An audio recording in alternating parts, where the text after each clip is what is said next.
Hello students, in this lecture we are going to study hysteresis and energy loss. So this lecture contains what is meant by the phenomena of hysteresis and how can we calculate the energy loss from the hysteresis. Hysteresis is the characteristic of a ferromagnetic materials. On the basis of hysteresis, we can differentiate ferromagnetic materials from diamagnetic and paramagnetic materials, because diamagnetic and paramagnetic materials do not exhibit the phenomena of hysteresis. So let me start with what is meant by hysteresis. For ferromagnetic materials, if we plot the magnetization against the applied magnetic field, then magnetization curve is not retraced as we increase and then decrease the applied magnetic field. So if we plot the graph between applied magnetic field, that is B or H, and magnetization, that is M, then that curve will not be retraced. Thus, there exists a deficiency in retraceability of the curve over a cycle of magnetization, and this deficiency is called as the hysteresis. So hysteresis can be defined as the deficiency in retraceability of the curve over a cycle of magnetization. So to study the hysteresis, we have to use a specimen of ferromagnetic material. The specimen of ferromagnetic material is placed inside a solenoid. So we know that what is meant by solenoid. Solenoid is nothing but a metallic cylinder over which a coil of conducting wire is wounded. When current is allowed to pass through that coil, magnetic field will be produced inside the solenoid. So solenoid is a source of magnetic field, and by changing the magnitude and direction of current passing through the coil, we can change the magnitude as well as direction of a magnetic field. So when this specimen is placed inside the solenoid and we change the magnitude and direction of current, we can change the corresponding applied magnetic field. Then plot the graph between applied magnetic field and the corresponding magnetization. So the nature of graph is as shown in figure. Along positive x direction we have taken magnetic field, and along y direction we have taken corresponding magnetization. So initially we start from the origin, means when applied magnetic field is 0, corresponding magnetization is also equal to 0. Now as the applied magnetic field increases, corresponding magnetization also increases. So graph starts from the origin O And as applied magnetic field increases, magnetization also increases from point O to point A. After point A, if we again increase the applied magnetic field, magnetization will not increase, it remains almost constant, and that is called as the saturation magnetization. So instead of further increasing the applied magnetic field, now we decrease the applied magnetic field. So when we decrease the magnetic field, it is observed that magnetization goes on decreasing, but not in same proportion, and that's why decrease in magnetization was given by the curve A to B. So curve OA is not retraced now. Decrease in magnetization is from A to B instead of A to O. Alright. So when we reaches at point O, means magnetic field becomes equal to 0. Corresponding magnetization now will not be 0. So OB is the magnetization which is remaining, even though the applied magnetic field is 0. And that's why this this magnetization OB is called as the remanent magnetization, and this property is called as the retentivity. This property is called as the retentivity, and OB is the remanent magnetic field, that is the magnetic field remaining even though the applied magnetic field is removed. Now increase the magnetic field in a reverse direction. So by changing the direction of current, we can change the direction of the magnetic field also.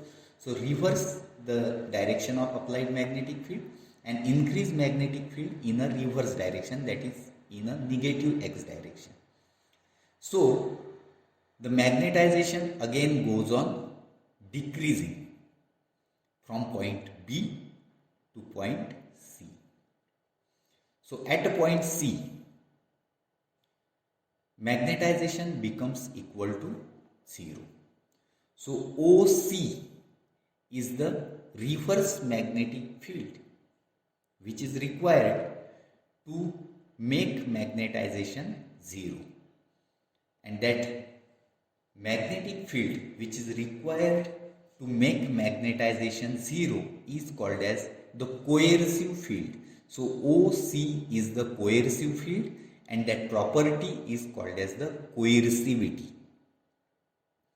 Now if we again increase the magnetic field in a reverse direction after point C, then magnetization goes on increasing from point C to point D. So magnetization increases, but it is in opposite direction, that is along negative y direction. So magnetization increases up to point D. After point D, it remains almost constant, that is called as a saturation magnetization. That's why now instead of increasing magnetic field in negative x direction, now we decrease the magnetic field. So when we decrease the magnetic field, then magnetization goes on decreasing, and it decreases from point D to point E. But magnetization does not becomes equal to 0 even though the applied magnetic field is 0. So in this case, OE is the remaining magnetic field, which is a remanent magnetic field, or it is called as the retentivity. Again, similar to OB, OE is also a retentivity, but it is in opposite direction, that is along negative y direction. From this point, if we reverse the applied magnetic field, that is the forward magnetic field along positive x direction, and if we increase the applied magnetic field, then magnetization goes on decreasing from point E to point F, and at a point F magnetization becomes equal to 0. So again OF is the coercive magnetic field and property is called as the coercivity. If we again increase the magnetic field, then magnetization goes on increasing in a positive direction, that is in a positive y direction from point F to point A, and when we reaches to the point A, it means there exists a saturation magnetization. So in this way we have completed the cycle of applied magnetic field, that is initially we have increased magnetic field from 0 to certain maximum value in positive x direction, then we have decreased, then increase the applied magnetic field in reverse direction, that is in negative x direction, and again it is decreased to 0. So in this diagram or graph, here it is observed that initially when we increase magnetic field, magnetization increases from O to A, but when we decrease the applied magnetic field from maximum to 0, curve should be retraced along the path A to O, but this curve will not be retraced. Instead of going from A to O, it completes the loop or the curve, that is A, B, C, D, E, F, A.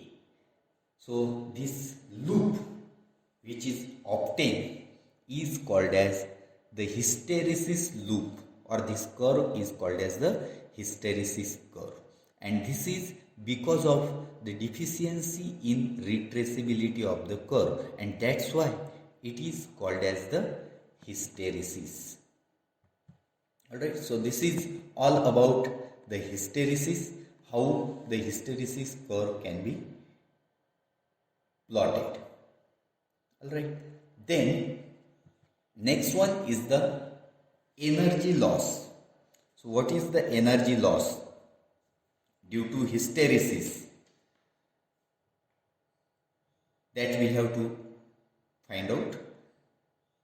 So this may be asked in an examination as show that energy loss due to hysteresis per unit volume of material per cycle of magnetization is equal to the area of the hysteresis loop or area of the BH curve. That hysteresis loop is also called as a BH curve because it is a curve between B, that is magnetic induction, and the applied magnetic field H.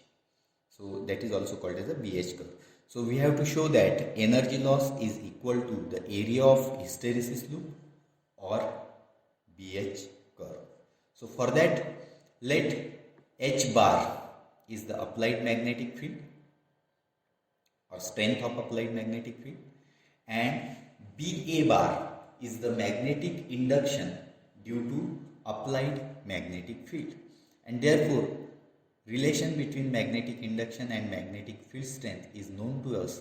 Magnetic induction BA bar is equal to mu 0 times the applied magnetic field strength H bar, where mu 0 is the permeability of a free space.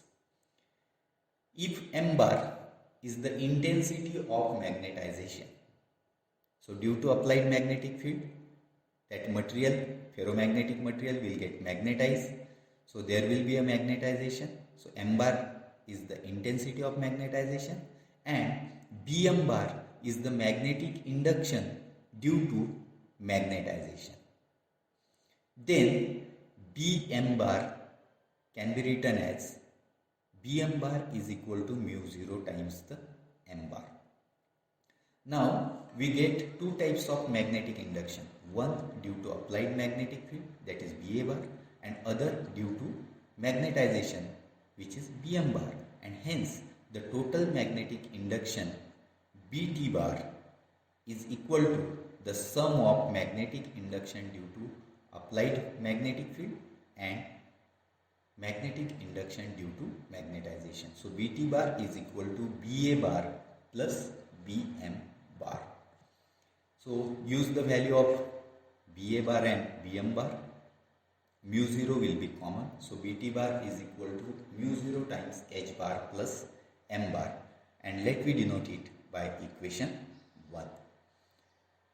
Now differentiating equation 1, we get dB, differential of BT bar, I have written here for simplicity dB, is equal to mu 0 in bracket dH bar plus dM bar. So derivative of H bar and M bar are dH bar and dM bar. Multiply by mu 0, it is equal to mu 0 dH plus mu 0 dM. Now multiplying on both sides by capital H and integrating over the complete cycle of magnetization, then above equation can be written as integral over a complete cycle capital H into dB is equal to mu 0, which is taken out of integral, into integral over a complete cycle H into dH plus mu 0 integral over a complete cycle H into dM. Now integral over a complete cycle H into dH means it is the area of the curve when H bar is plotted against the H bar. Now if we plot H bar against the H bar, we get straight line, and that's why area enclosed by the curve will be equal to 0, and that's why the value of integral over a complete cycle H into dH is equal to 0, and hence above equation can be written as integral over closed cycle complete cycle H dB is equal to mu 0 times integral over a complete cycle H into dm. Now this value mu 0 into integral over complete cycle H dm gives the loss of energy per unit volume per cycle of hysteresis. Alright. And it means it can be obtained, or it is the area of the curve when H bar is plotted against M bar. So it is a graph between H bar and M bar, which is nothing but the hysteresis curve or BH curve. M bar is equivalent to the B bar. So it gives the area of the curve, and this value also gives the loss of energy per unit volume per cycle of hysteresis, and hence we can say that loss of energy per unit volume per cycle of hysteresis is equal to the area of the BH curve. So this is what the hysteresis and the energy loss. Thank you.